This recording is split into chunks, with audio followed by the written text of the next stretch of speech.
आचार्य रामचंद्र शुक्ल का जन्म 1884 ईस्वी में बस्ती जिले के अगोना नामक ग्राम में हुआ था।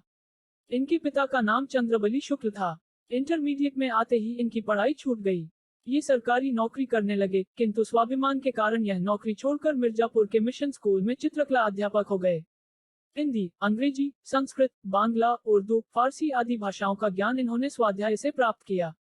बाद में काशी नागरी प्रचारिणी सभा काशी से जुड़कर इन्होंने शब्द सागर के सहायक संपादक का कार्यभार संभाला। इन्होंने काशी विश्वविद्यालय में हिंदी विभागाध्यक्ष का पद भी सुशोभित किया। शुक्ला जी ने लेखन का शुभारंभ कविता से किया था।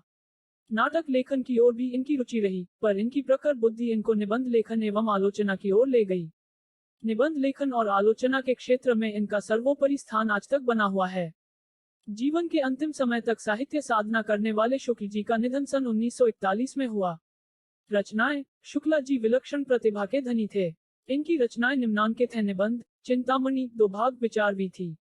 आलोचना, रश्मिमानसा, त्रिवेणी, सूर, तुलसी और जायसी पर आलोचनाएं।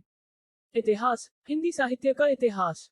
संपादन, तुलसी ग्रंथावली, जायसी ग्रंथावली, हिंदी शब्द सागर, नागरी प्रचारिणी पत्रिका, भ्रमरगीत सार, आनंद कादम्बिनी। काव्य रचनाएं, अभिमन्यु वध, 11 वर्ष का समय।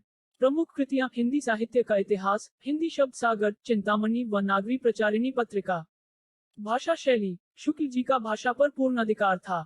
इन्होंने एक ओर अपनी रचनाओं में शुद्ध साहित्यिक भाषा का प्रयोग किया तथा संस्कृत की तत्सम शब्दावली को प्रधानता दी। वहीं दूसरी ओर अपनी रचनाओं में उर्दू, फारसी और अंग्रेजी के शब्दों का भी प्रयोग किया।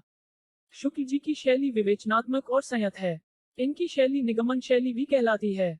शुक्ल जी की सबसे प्रमुख विशेषता यह थी कि वे कम से कम शब्दों में अधिक से अधिक बात कहने में सक्षम थे। हिंदी साहित्य में स्थान, हिंदी निबंध को नया आयाम प्रदान करने वाले शुक्ल जी हिंदी साहित्य के आलोचक, निबंधकार एवं युग प्रवर्तक साहित्यकार थे। इनके समकालीन हिंदी गद्य के काल को शुक्ल युग के नाम से संबोधित किया जाता है।